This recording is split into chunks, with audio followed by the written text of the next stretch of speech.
বিবাহিত স্ত্রী ঠেলায় বৃদ্ধাশ্রমে পাঠিয়ে দেয়, এরকম ঘটনা ঘটে না? কোথায় আপনি সে ভালোবাসা?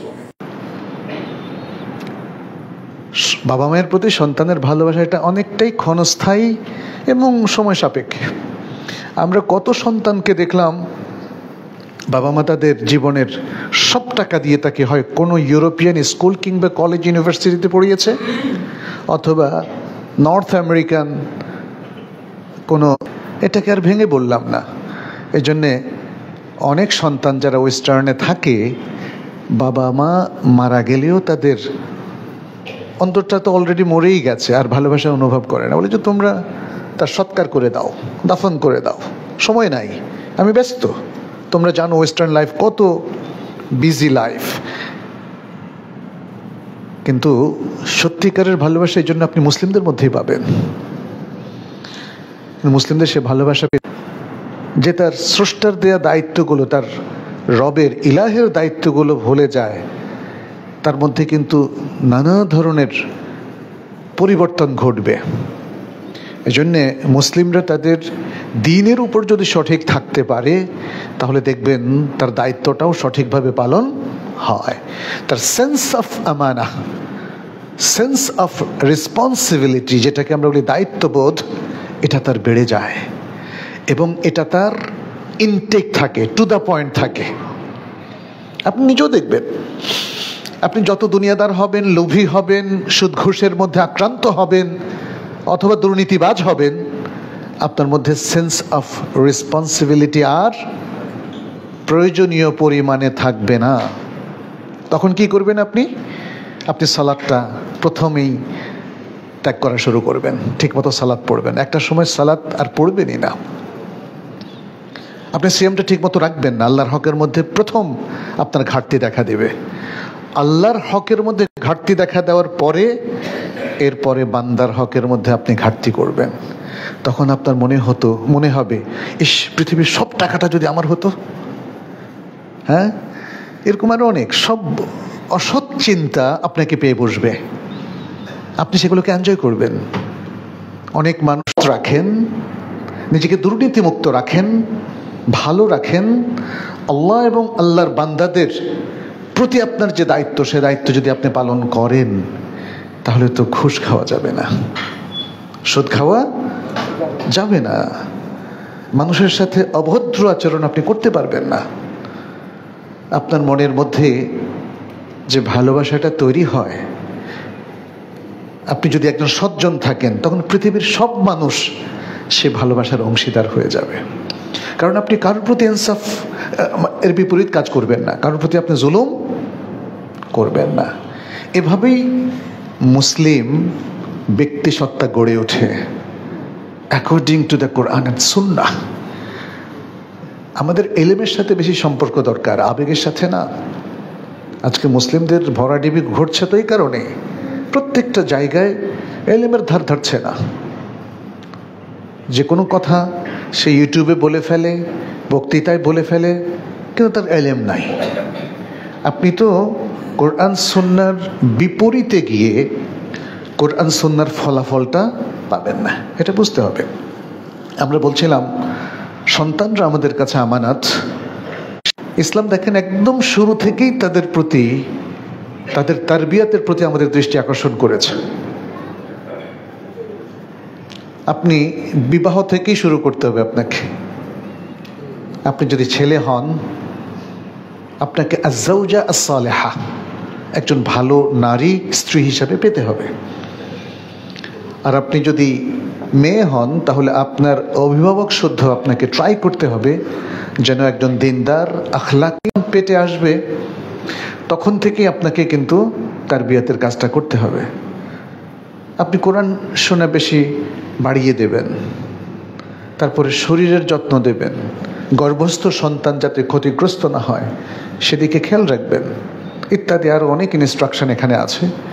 সন্তান যখন জন্ম লাভ করবে, তখন তার কিছু সুন্নাহ পন্থা এখানে আমাদেরকে নবী সাল্লাল্লাহু আলাইহি ওয়াসাল্লাম শিখিয়েছেন, তাই না? এখানে যেমন সন্তানের কানে আজান দেওয়ার যে বিষয়টা, এটা উলামায়ে কেরামের মধ্যে একটা ইখতিলাফি বিষয়। ইকামতের বিষয়টা প্রায় সব উলামায়ে কেরাম বলেছেন এটা দাঈফ। বিশিষ্ট উলামায়ে কেরাম মধ্যপ্রাচ্যের তারা সব কিছু পর্যালোচনা করে যেই প্রথমেই আল্লাহর বাণীটা তার কানে ঢোকে। তো এখানে অনেক হাদিস আছে, বেশ কিছু হাদিস দাঈফ। একটা দেখলাম যে হাসান কিংবা সহিহ টাইপের আছে, তিরমিজি বর্ণনা করেছেন। আর এরপরে তাহনিক, আমাদের অনেকে তাহনিকটাই চেনে না, তাই না? তাহনিকটা এটা নবীজির সুন্নাহ। নবী সাল্লাল্লাহু আলাইহি সাল্লামের কাছে এই ইনফ্যান্ট বাচ্চাদেরকে সাহাবায়ে কেরাম নিয়ে আসতেন যাতে তিনি তাহনিক করে দেন। তাহনিকটা হলো খেজুর চিবিয়ে তারপরে তার মাড়ি এই আঙ্গুলে লাগিয়ে মাড়িটাকে একটু মানে ইয়ে করে দেওয়া, ঘুরিয়ে দেওয়া, তাহনিক হয়ে গেল। তো তাহনিকটা করতে অনেকে ভয় পান যে এত ছোটো বাচ্চাকে আমি তাহনিক করবো কি করে, কিন্তু আপনি অভ্যাস করে ফেললে দেখবেন যেখানে ভয় থাকে, সে যদি হসপিটালে বেশ কিছুদিন থাকে তাহলে এগুলো আপনি একটু পেছাতেও পারেন, কোনো অসুবিধা নাই। এটা মুস্তাহাব পর্যায়ের আমল। সৌদি আরবের প্রখ্যাত বড় বড় আলেমরা এটাও বলেছেন যে 7 দিনের দিন যদি আকিকা করা না যায়, যেমন শেখ সালেহ ফৌজানের একটা ফতোয়া আপনারা দেখবেন, তিনি বলেছেন এটা যেহেতু নবী সাল্লাল্লাহু আলাইহি ওয়াসাল্লামের সুন্নাহর পরেও তো সুন্নাহ আছে, যে নবী সাল্লাল্লাহু আলাইহি ওয়াসাল্লামের সবচেয়ে বড় সুন্নাহটা, মুস্তাহাব টাইপের বড় সুন্নাহটা মিস করে, তাহলে সে সাহাবাদের সুন্নাহকে অ্যাভিল করতে পারে। তার মানে 14তম দিনও আপনি আকিকা করতে পারেন। এবং এরপরে আমাদের সালাফদের কেউ কেউ 21তম দিনেও করেছেন। নবী সাল্লাল্লাহু আলাইহি ওয়াসাল্লাম করেননি, কিন্তু এটার মধ্যে কন্ট্রাডিকশন খুঁজে পাচ্ছেন কেন? আপনি তো সুন্নাহটা মিস করলেন, মাত্র 7 দিনের দিন পারলেন না। পারি অধিকাংশই দেখা যাচ্ছে যে প্রথম ডেট মিস করার পরে এভাবে করেছেন। 21 দিনে আর অনেক কম সংখ্যক করেছেন, কিন্তু এটাকে তো রাসূলের সুন্নাহ আমরা বলবো না। বাট রাসূল সাল্লাল্লাহু আলাইহি ওয়াসাল্লামকে যারা ভালোবাসতেন তারা মিস করার পরে এভাবে আমল করেছেন, অতএব আমরা সেটা করতে পারি। আর যদি কখনো সেটাও করতে না পারি, 21 দিনটাও মিস হয়ে যায়, তাহলে যে কোনো সময়, কারণ রাসূল সাল্লাল্লাহু আলাইহি ওয়াসাল্লাম বলেছেন 7 দিনের দিন আকিকা করতে, কিন্তু এটা বলেননি এরপর আর করা যাবে না, বলেছেন এরপরে করা যাবে, এটাই সাহাবায়ে কেরাম বুঝেছেন। তা নাহলে তারা করলেন কেন? আমাদের হাদিস এর অনুসারী হলেই হবে না, হাদিসটাকে খুব গভীরভাবে বুঝতে হবে। সালাফের মানহাজ এবং তাদের অ্যাক্টিভিটিস এবং তাদের এই জিনিসগুলো করার যে পদ্ধতি, ম্যাথোডোলজি, ওখান থেকে আমাদের অনেক কিছু বোঝার আছে। চুল ফেলা 7 দিনের দিন, এটা অনেক বাবা মা করতে পারে না। একটা ছোট বাচ্চা, বিশেষ করে একদম প্রথম বাচ্চা যখন হয়, সে তো একটু বেশি ছোট হয়। তা আপনি এই মুস্তাহাবের জন্য পাগল হয়ে গেলে তো হবে না, আপনাকে দেখতে হবে আপনি সুন্দর মতো চুল ফেলতে পারেন কি না। যদি না পারেন তাহলে ওর মাথা কাইটা কুইটা দিলে এটা কি হলো? হলো না। আর যদি সে ইনকিউবেটরে থাকে তাহলে এটা একটু পিছিয়ে দেন। এই সুন্নাহগুলো মুস্তাহাব পর্যায়ের, এগুলো এইভাবে আমল করাটা ভালো, অথবা এর পরেও আমল করতে কোনো অসুবিধা নেই। চুল কাটার পরে ছেলেদের ক্ষেত্রে ওই পরিমাণ রূপা বা তার মূল্য আপনি সাদাকা করবেন, কিন্তু মেয়েদের চুল ফেলা যাবে না, মেয়েদের চুল ফেলা যাবে না ইত্যাদি। এটা দিয়ে শুরু, কিন্তু আসল কাজ তো এগুলো না। আসল কাজ হচ্ছে যখন তারা বড় হতে থাকবে তাদেরকে মানুষ করা। কারণ মনে হয় প্রাণীর মধ্যে এই মানুষই হচ্ছে সেই প্রাণী যাদেরকে মানুষ হিসাবে তারবিয়ত দিলে মানুষ হয়, আর তা না হলে কি হয়? অমানুষ হয়। মানুষ রূপী অমানুষ হয়। আছে কি না পৃথিবীতে এরকম? আছে, আছে। আমানতদারি হচ্ছে প্রত্যেক মা বাবা, আপনারা যারা আছেন, আপনার সন্তানকে মানুষ করা। আল্লাহ তাকে মানুষ হিসেবে সৃষ্টি করেছেন, যথার্থভাবে আল্লাহ তার সৃষ্টির কাজটি করে দিয়েছেন। এরপরে তার বিয়ে দিয়ে মানুষ হওয়ার দায়িত্বটা আল্লাহ আপনাকে দিয়েছেন। এর অনেক প্রমাণ আছে, আমি বলবো আপনাদেরকে। তাকে মানুষ হিসাবে গড়ে তোলার জন্য আপনাকে অনেক কষ্ট করতে হবে। আপনার সন্তান আল্লাহ তাকে ফুটফুটে সুন্দর মায়াবী চেহারার এক সন্তান দিলেন। কারণ সৃষ্টি তো আমাদের হাতে না, কার হাতে? আল্লাহর হাতে। আলা লাহুল খালকু ওয়াল আমর, আলা লাহুল খালকু ওয়াল আমর, সৃষ্টি এবং নির্দেশ তার। সো কমান্ড করবেন আল্লাহ, সৃষ্টিও করবেন তিনি। এই জন্য সৃষ্টিকে ডিস্টর্ট করার কোনো অধিকার মানুষের নাই। ছোট্ট একটা কথা বলি, যেমন আজকে ট্রান্সজেন্ডার ইস্যু চলে এসছে, এটা কমপ্লিটলি আল্লাহর সাথে যুদ্ধ। ট্রান্সজেন্ডার, লিঙ্গ পরিবর্তন, এটা ইসলামের সাথে ভয়ঙ্করভাবে সাংঘর্ষিক, এমনকি মানবতার সাথেও। আজকে অপরাধী চক্রের অনেকেই ওই ট্রান্সজেন্ডার, যে পুরুষ ছিল আগে এখন মহিলা হয়েছে। ইট ইজ এ টেকনিক। যাই হোক, এটা অন্যদিকে চলে যাচ্ছে কথা। টেকনিক হচ্ছে এটা ছিল আগে ছেলে, এখন সে কিছু অপারেশন করে অথবা ভিন্নভাবে, অনেকে আবার দাবি করে যে সে মনে মনে এখন মেয়ে হয়ে গেছে, তাই না? এটা হলো একটা চালাকি, যাতে সে মেয়েদের সাথে প্রতিযোগিতা অবতীর্ণ হয়ে সে বিশ্ব রেকর্ড করতে পারে, ইত্যাদি নানা ধরনের ব্যাপার আছে। এগুলো একটু গভীরভাবে আমাদেরকে জানতে হবে।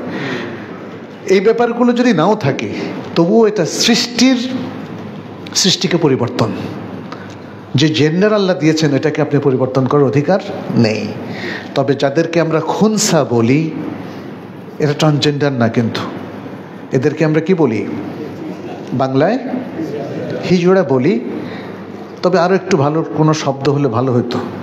সবসময় কোনো ত্রুটি পাওয়া গেলে লোকরা কিন্তু খারাপভাবে তার নাম দেয়, যেমন কান কাটা জাহাঙ্গীর, তাই না? জাস্ট একটা উদাহরণ দিলাম।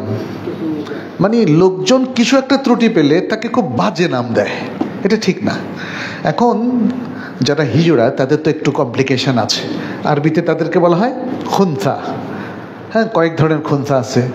যারা পুরুষ কিন্তু একটু মেয়েলি ভাব আছে, যারা মেয়ে কিন্তু একটু পুরুষালি ভাব আছে। আরেকটা হলো খুনসা আল মুশকিল। সৃষ্টিগতভাবে তারা এটার শিকার। অতএব এদের জন্য অপারেশন করে একটু বেটারমেন্টের সুযোগ আছে। আর আপনার আমার মতো সুস্থ মানুষ অপারেশন করে ট্রান্সজেন্ডার হওয়ার কোনো সুযোগ নেই। এটা মনে রাখবেন, এটা অপরাধ, এটা ক্রিমিনাল অফেন্স। অতএব এটা করা যাবে না। সন্তানদের ক্ষেত্রে দেখেন, আল্লাহ তাদেরকে যে অ্যাপিয়ারেন্সটা দিয়েছেন, কি চমৎকার সুন্দর একটা ফুটফুটে সন্তান। এমনকি কালো হলেও তো আমাদের মায়া লাগে, শুধু বাবা মা না, আমাদের সবারই মায়া লাগে, তাই না? তা আল্লাহর কাজটা করে দিয়েছেন। আল্লাহ একটা কাজ আমাদের হাতে তুলে দিয়েছেন, সেটা হচ্ছে আল্লাহ যে ফিতরাতের উপর এই সন্তানকে সৃষ্টি করলেন, আপনার কাজ হচ্ছে সেই ফিতরাতের উপর কন্টিনিউ করা। সহিহ বুখারী মুসলিমের সে বিখ্যাত হাদিস তো আপনারা জানেন। নবী সাল্লাল্লাহু আলাইহি সাল্লাম বলেছেন, কুল্লু মাউলুদিন ইউলাদু আলাল ফিতরাহ। প্রত্যেক নবজাতক শিশু ফিতরা তথা নেচার এর উপর জন্মগ্রহণ করে থাকে। নেচারটা কি? উলামায়ে কেরাম বলেন, নেচার হচ্ছে সেই জিনিস ডিস্টরশনের আগে তার যে অবস্থা সেটা। আচ্ছা, আল্লাহ যখন সৃষ্টি করলেন, আল্লাহ কি তাকে অবাধ্য কাফের হিসেবে বানিয়েছেন?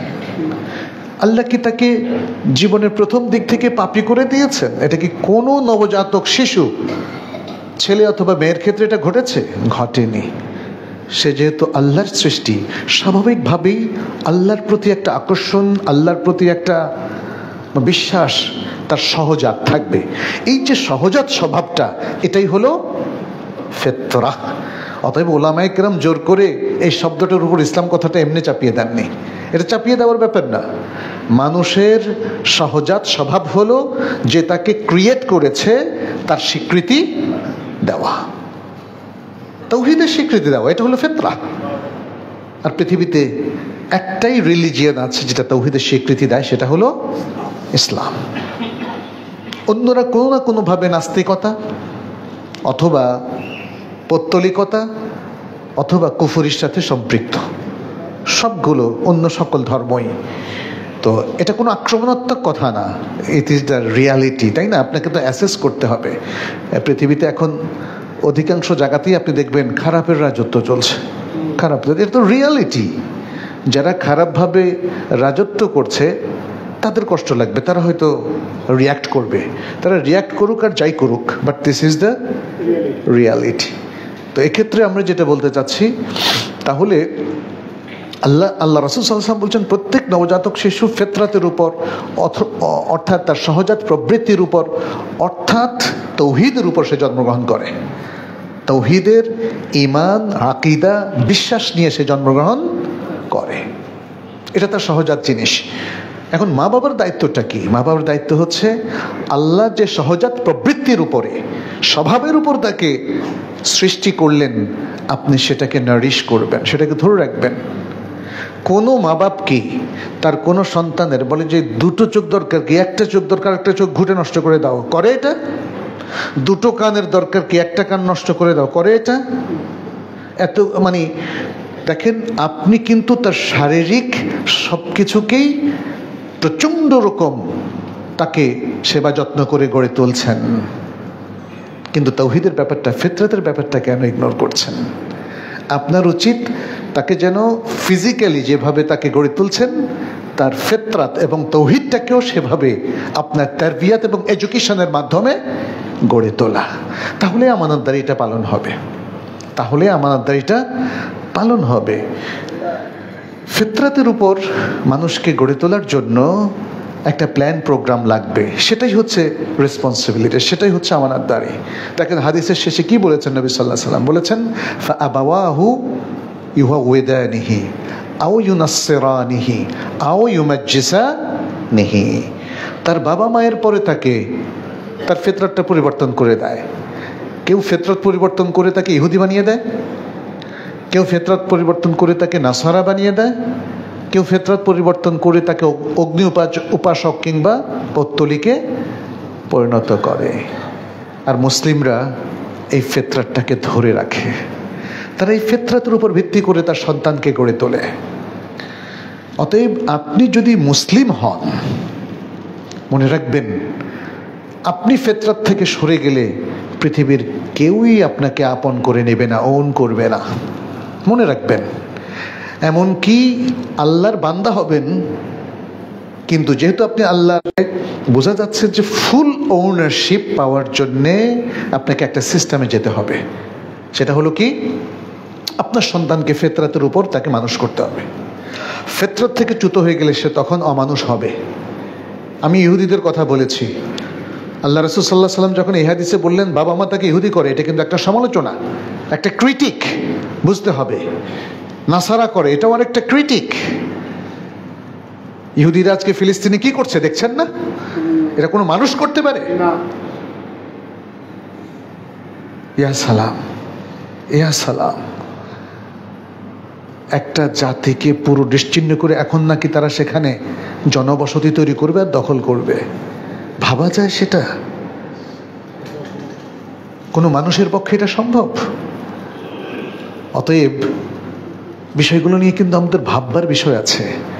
আপনার মাইন্ডসেটটা যদি কেউ নষ্ট করে দেয়, আপনি যদি ইহুদিদের গৃহে বড় হন, আপনি যদি খ্রিস্টানদের গৃহে বড় হন, আপনি যদি হিন্দুদের কাছে বড় হন, আপনি দেখবেন আপনার মুসলিমকে আর ভালো লাগবে না, ইসলামকে আর ভালো লাগবে না। আপনি যদি অন্য ধর্মের গ্রন্থ পড়ে পড়ে সেটাকে আপনার কাছে সঠিক মনে হয়, তখন দেখবেন যে কোরআন হাদিস এটা আপনার প্রোডাক্টটা ঠিক সেভাবেই হবে। অতএব আমাদের বাবা মা, আপনারা যারা আছেন, আপনি আপনার সন্তানকে কোন পাঠ্যক্রম বা কারিকুলামের ভিত্তিতে গড়ে তুলবেন, এই সিদ্ধান্ত কিন্তু আপনাকে নিতে হবে। আপনি যেন তেন ভাবে কিছুই তৈরি করেন না। এই যে ধরেন একটা টুপি, এই যে আমার নেটের টুপিটা দেখেন, এটা বাংলাদেশেই কোনো এক অঞ্চলের পুরুষ অথবা মহিলারা হাতে বুনেছে, যেন তেন করে করেছে না। যে কোনো ছোট্ট জিনিস, বাচ্চাদের খেলনাও দেখেন, প্রোডাক্টটা তৈরি করার জন্য তার একটা ম্যানুয়াল আছে, তার একটা সিস্টেম আছে, মেশিন আছে, এবং সেভাবে আস্তে করে তারা তাদের কাঙ্ক্ষিত প্রোডাক্টটা তৈরি করে। আমাদের কাঙ্ক্ষিত প্রোডাক্টটা কি? আমাদের সন্তান। তাকে আপনি কিভাবে তৈরি করতে চান, সেইভাবে কি প্ল্যান নিতে হবে না? নাকি তাকে আপনি ছেড়ে দিবেন রাস্তার ছেলে মেয়েদের সাথে, অথবা ইউরোপিয়ান ছেলে মেয়েদের সাথে?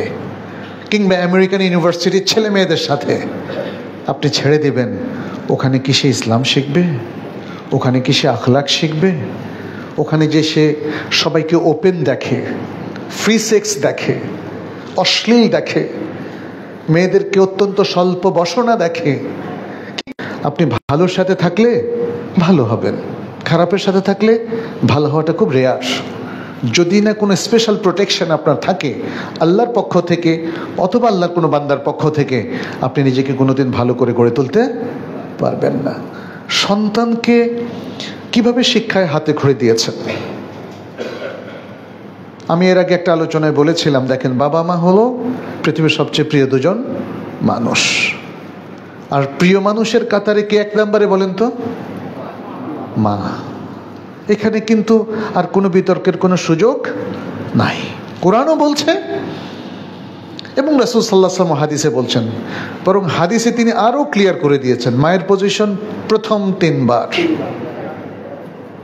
4টা প্রায়োরিটির মধ্যে 3টা প্রায়োরিটি পাচ্ছে মা, তাও 1, 2 আর 3, আর চতুর্থটা হলো বাবার জন্য। কিন্তু এখন বাবাও কিন্তু আরেক দিকে মায়ের চাইতে উপরে, ওটা ভুলে গেলে চলবে না। আমরা একজন মানুষকে যখন 1 নম্বরে বসাই অভিভাবকত্বের দিক থেকে, আমাদের পৃথিবীর সবচেয়ে প্রিয় অভিভাবক হচ্ছেন বাবা, মা না কিন্তু। কে? বাবা। বাবা বাবা আমাদের মেন্টর, বাবা আমাদের গাইড। কারণ মায়েরা একটু আবেগী হয়, সন্তানকে অতিমাত্রায় ভালোবেসে অনেক সময় লাই দিয়ে ফেলেন, দেন কি না? দেন। তখন বাবা অভিভাবকত্বটা প্রয়োজন হয়। এছাড়াও ইসলামের নিয়ম অনুযায়ী নারীকে ইসলাম সম্মাননা দিয়েছে, সব কিছু দিয়েছে, তার যা যা প্রাপ্য অধিকার আছে সবটাই দিয়েছে, কোথাও তাকে ঠকানো হয় নাই। কিন্তু এখানে দেখা যাচ্ছে অনেক জায়গায় পুরুষকে সেখানে অভিভাবকত্বের আসনে বসানো হয়েছে। এটা একটা ন্যাচারাল সিস্টেম, এটা ন্যাচারাল সিস্টেম। আপনি উদ্ভিদ জগতের মধ্যে গবেষণা করেন, আমাদের ইতিহাসে 1400 বছরে কোনো নারী করেছে? করেনি। আল্লাহর সিস্টেমটাকে রিয়ালাইজ করতে হবে, কারণ এই সিস্টেমটা শুধু খণ্ডিত 2-1টা চিত্র দিয়ে আপনি পাবেন না। It is a total system, a total program, the most wise system of life. আজকে আমাদের মুসলিমরা বিভ্রান্ত হচ্ছে, আমাদেরকে বিভ্রান্ত করছে মূলত প্রাচ্যবিদেরা, ওয়েস্টার্ন সেই সমস্ত স্কলার যারা আমাদের প্রাচ্য নিয়ে গবেষণা করে, আমাদের দেশ নিয়ে গবেষণা করে, মধ্যপ্রাচ্য নিয়ে গবেষণা করে, আমাদের ইসলাম নিয়ে গবেষণা করে। প্রাচ্যে বসে বসেছে আমাদের ইসলাম নিয়ে গবেষণা করে আমাদের মাইন্ডসেটটা তৈরি করে দেয়। ফলে ইসলামের ইতিহাসকে তারা বিকৃত করেছে, ইসলামের ম্যানার্সটাকে তারা বিকৃত করেছে। সন্তানকে আপনি কিভাবে মানুষ করবেন প্রিয় ভাইরা, এটা আপনাকে ক্লিয়ার করতে হবে। মুসলিম স্বতন্ত্র জাতিসত্তা হিসাবে ততক্ষণ পর্যন্ত পৃথিবীর বুকে বুক ফুলিয়ে দাঁড়াতে পারবে না যতক্ষণ পর্যন্ত না সে নিজেদের স্বাতন্ত্র্যকে রক্ষা করে। স্বাতন্ত্র্য হবে ঈমান আকীদায়, আমাদের অ্যাক্টিভিটিস, আমাদের মোরালিটি, আমাদের চমৎকার ইসলামিক নৈতিকতা, সত্যবাদিতা, সরলতা, ভদ্রতা, এগুলো হচ্ছে আমাদের মুসলিমদের সম্পদ। এগুলো কি আমরা অনেক সময় মনে করি ভদ্র অ্যাপ্রোচটা এটা দুর্বল? নো, এটা সবচেয়ে সবল। এখন বাবা মা যদি আপনি পড়িয়ে মনে করেন যে আপনার সন্তান এখন জাতে উঠলো, অনেক বড় ক্যারিয়ার তৈরি করলো, আপনি ভুল করবেন। আজকে মুসলিমদের ভরাডুবি এই কারণে হচ্ছে, আমাদের চিন্তা চেতনায় ব্যাপক পরিবর্তন, কারণ আমাদের লোকজন পড়াশোনা করছে সব বাইরে। তাহলে তাদের কৃষ্টি কালচার, তাদের চিন্তা চেতনাকেই তো ধারণ করবে। এটাই এডুকেশনের স্বভাব, এটাই শিক্ষা, শিক্ষার ফলাফল, এটাই কারিকুলামের ফলাফল বা আউটকাম। একটা কারিকুলাম যেটা আপনি পড়লেন, ওই পড়ার যত প্রভাব সেটা ওই শিক্ষার্থীর উপর পড়তে বাধ্য, পড়বে। এটা থেকে কারো রেহাই নেই, আপনি যতই সচেতন হন না কেন। ফলে আমরা এখন অনেক রাইটার আমরা দেখতে পাচ্ছি তারা সুন্দর কিছু নিয়ে এসছেন, সেটা আলিফ বা তাসার ক্ষেত্রে, এবিসিডির ক্ষেত্রে এবং ও আ কখর ক্ষেত্রেও তারা সেটা করছেন। এটা খুব গুরুত্বপূর্ণ, এগুলোকে ইগনোর করার সুযোগ নেই। ছোট বাচ্চাকে ছোট সময় থেকে আপনাকে ভালো তারবিয়া দিতে হবে এবং সে যেন কখনোই ভুলভাবে মানুষ না হয়। আনফর্চুনেটলি আমাদের মুসলিম দেশে সমস্যা ধরে, আঁকড়েদা ধরে, তাহলে সত্যপথ তারা কখনো পাবে না। এটা মনে রাখবেন। এটা তো আমার কথা না, এটা তো কোরআনেরও কথা, এটা রাসূল সাল্লাল্লাহু আলাইহি ওয়াসাল্লামের কথা। আল্লাহ তাআলা কি বলছেন? ফালা ওয়া রাব্বিকা লা ইউমিনুন হাত্তা ইউহাক্কিমুকা ফীমা শাজারা বাইনাহুম থুম্মা লা ইয়াজিদু ফি আনফুসিহিম হারাজাম মিম্মা কাদাইতা ওয়া ইউসাল্লিমু তাসলিমা। তিনি বলছেন মুমিনই হবে না, তোমার রবের শপথ, তারা মুমিনই হবে না যতক্ষণ পর্যন্ত তারা তোমাকে ফয়সালাকারী, তোমাকে কাকে বিষয় আছে সব এখানে আল্লাহ তাআলা বলে দিয়েছেন। আপনি সর্বান্তকরণে কখন মেনে নেবেন? তার মানে তরবারির ভয়ে, জোরে, পাওয়ারে, এগুলোতে না।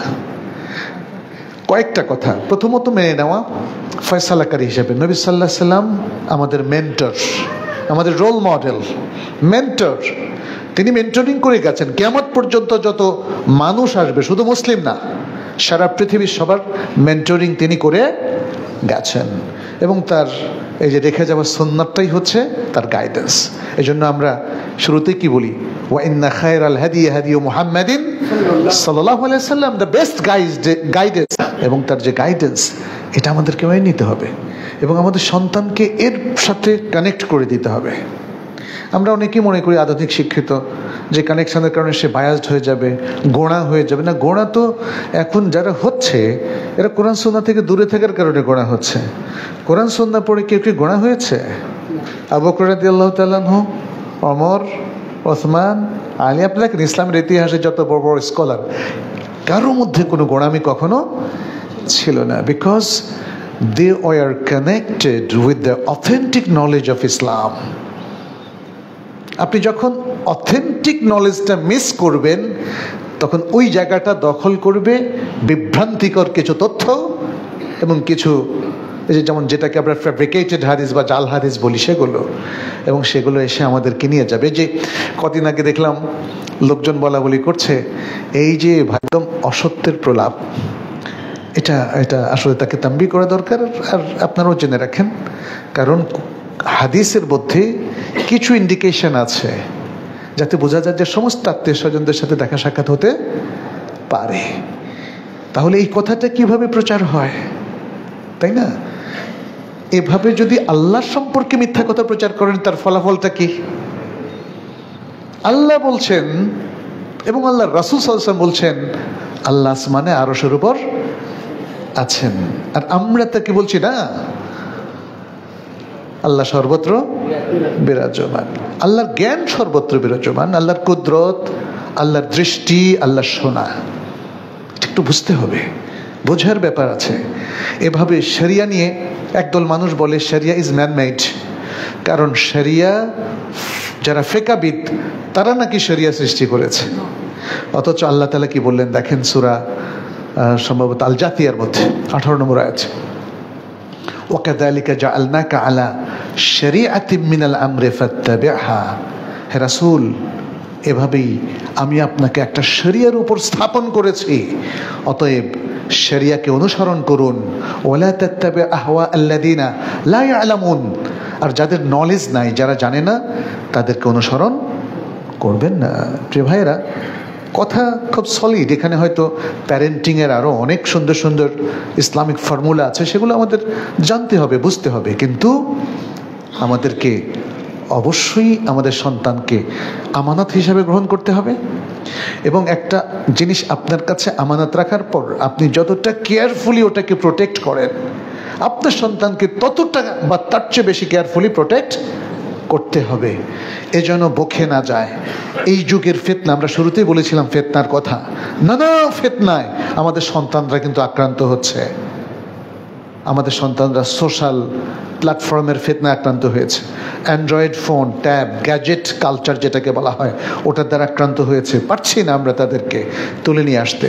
আমাদের সন্তানরা এখন আর সকালের সালাত পড়ে না, আমাদের সন্তানরা এখন কোরআন পড়তে পারে না। আপনিই তো পারেন না বাবা, আপনিই তো পারেন না, আপনার স্ত্রী পারে না, সন্তানকে আপনি কিভাবে কোরআন শেখা দেবেন? কোরআনের সাথে কোরআনের অর্থটা তো জানতে হবে, তাই না? যেহেতু আমরা অনারব, আমাদের কোরআনের অর্থটা জানতে হবে, কোরআনের মেসেজ। আমি ডক্টর মোহাম্মদ শাইবানি, মদিনা ইউনিভার্সিটির একজন প্রখ্যাত প্রফেসর, তাকে জিজ্ঞেস করেছিলাম, ওস্তাদ, এই যে অনেকেই কোরআন হাদিস মুখস্থ করে কিন্তু তাদের মধ্যে সুন্দর আখলাক পাচ্ছে না, হোয়াটস দ্য রিজন? উনি বললেন, because they memorized the text of the Quran and the text of Hadith, but they are missing the education of the Quran and the education of Hadith, of Sunnah. কোরআন এবং সুন্নাহর যে education, শিক্ষা, যে তারবিয়া, যে প্রশিক্ষণ, মুসলমানদের বহু মানুষ সেটাকে মিস করছে। সেই এডুকেশনটা তারা পাচ্ছে না। ফলে এডুকেশনটা না পেলে এটা তো তাবিজের মতো কাজ করবে। আর তাবিজটা কি আসলে অথেন্টিক কিছু? অথেন্টিক কিছু না। আপনি যেমন ওয়েস্টার্ন বইগুলো যদি সাজিয়ে রাখেন আপনার বইতে, নলেজটা তো আসবে না। পৃথিবীর যে কোনো বই, এখন মানুষ বই কিনে সাজিয়ে রাখে, পড়ে না। আর ইসলামটাও এখন আমাদের এরকম শোপিসের মতো হয়ে গেছে। আমরা ইসলামটাকে শোপিস হিসাবে ঘরে রাখছি, মুসহাফ আর অনেক কিছু। অনেকে এখন কাবার রেপ্লিকা নিয়ে আসেন। কাবার রেপ্লিকা এত দাম দিয়ে আপনি কি করবেন বলেন তো? ভাষাকে সিম্পল রাখেন। এই যে আমি তারবিয়াতের কথা বলছি না, প্যারেন্টিংয়ের অনেকগুলো ব্যাপার আছে। ভাষাকে খুব সিম্পল রাখেন। যত ভাষাকে সাজিয়ে রাখবেন ততই মৃত্যুর সময় আপনার কষ্ট হবে, মনে রাখবেন। এবং আপনার সন্তানকে আপনি একটা ব্যাড তারবিয়া দিলেন, তাকে বুঝালেন বাবা এইভাবে জাঁকজমকপূর্ণ জীবনযাপন করতে হয়, আর সেজন্য প্রয়োজন হলে ঘুষও খাইতে হয়। অনেক বাবারা এই কাজটা করছেন না? করছেন। বিশ্বাস করেন প্রিয় ভাইরা, একটা সিম্পল লাইফ লিড করার চেষ্টা করেন। জৌলুসময় জীবন জান্নাতে গিয়ে করবেন যদি জান্নাতের উপর আপনার বিশ্বাস থাকে। আর যদি বিশ্বাস না থাকে তাহলে আমাদের কোনো আলোচনা আপনার জন্য নয়। আপনি যদি জান্নাতে বিশ্বাস করেন তাহলে জান্নাতে গিয়ে জৌলুসময় জীবন যাপন করবেন। এই পৃথিবীতে আসুন আমরা ভালো কিছু কাজ করি। আমরা মানুষের জন্য কাজ করি, মানবতার জন্য কাজ করি, ভালোর জন্য কাজ করি, সমাজের জন্য কাজ করি, দেশের জন্য কাজ করি, আর মানুষের মধ্যে একটু ভালোবাসা ছড়িয়ে দেই। মানুষ এখন বিদ্বেষী। একটা পরিবারের মধ্যেই স্বামী স্ত্রী সন্তান সন্ততি একজন আরেকজনকে কিভাবে ব্লেম করছে। গতকালকে একটা কাউন্সিলিং করেছিলাম, তিনি বললেন যে তাদের তালাক হয়ে গেছে, এখন ফেসবুকে একজন আরেকজনকে ব্যভিচারী ব্যভিচারিণী বলে ইয়ে করছেন। সুবহানাল্লাহ। মুসলিম পরিবারগুলো কি আজকে এতই দুর্দশাগ্রস্ত হয়েছে যে আপনার ইন্টারনাল প্রবলেমগুলো, ধরলাম তালাক হয়ে গেল, ফেসবুকের মতো পচা জায়গায় কেন পারিবারিক ইস্যুগুলোকে নিয়ে আসছেন? ব্যাড এডুকেশন, এগুলো যদি আপনার সন্তান দেখে আপনাকে কোনোদিন ক্ষমা করতে পারবে না, প্লাস সেও হারিয়ে যাবে। Everyone will be lost. যদি নিজেদেরকে বাঁচিয়ে রাখতে চান, ভালো রাখতে চান প্রিয় ভাইয়েরা, তাহলে নিজেদেরকে গঠন করেন। আত্মগঠন, ইসলাম তো আত্মগঠনের কথা বলে। আপনাদের ইমান, আকিদা, ইবাদত সুন্দরভাবে পালন করেন, আপনাদের আখলাকটাকে সুন্দর করেন, হালাল হারাম বেঁচে চলেন। এটাও সন্তানদের জন্য একটা গুড তারবিয়া, গুড এডুকেশন। যদি দেখেন সে আয়োজনটা লাগবে, স্বপ্ন দেখলেই হবে না, স্বপ্নের জন্য আয়োজনটা। একটা সুন্দর সোনার বাংলাদেশ গড়ার জন্য আমরা, তাই না, কতজনই স্বপ্নের কথা বলে, কিন্তু আয়োজনটা আছে। আয়োজন অনেক সময় বিপরীত। আপনি চুরি চামারি দুর্নীতি করে কিভাবে স্বপ্ন বাস্তবায়ন শিখবে আমাদের সন্তানেরা? অতএব শুধু পুঁথিগত শিক্ষা নয়, বাস্তব জীবনের শিক্ষা, আপনার আচরণ, আপনার ইন্টারাকশন, ফ্যামিলির অভ্যন্তরে, ফ্যামিলির বাইরে, আপনার সন্তানের সাথে আপনার আচরণ এবং তাদেরকে প্রাধান্য দেওয়া, স্নেহ, মাতৃস্নেহ, পিতৃস্নেহ দেওয়া, এগুলো সবই হচ্ছে আপনার আমানতদারির অংশ। আপনি যদি এগুলো না করেন তাহলে আপনার সন্তান কখনোই ভালো মানুষ হিসাবে গড়ে উঠবে না। আর আপনার সন্তানকে যদি আপনি ইসলামী শিক্ষা দিয়ে গড়ে তোলেন, সে হবে পৃথিবীর সম্পদ, আল্লাহর নৈকট্যপ্রাপ্ত বান্দাদের মধ্যে অন্তর্গত।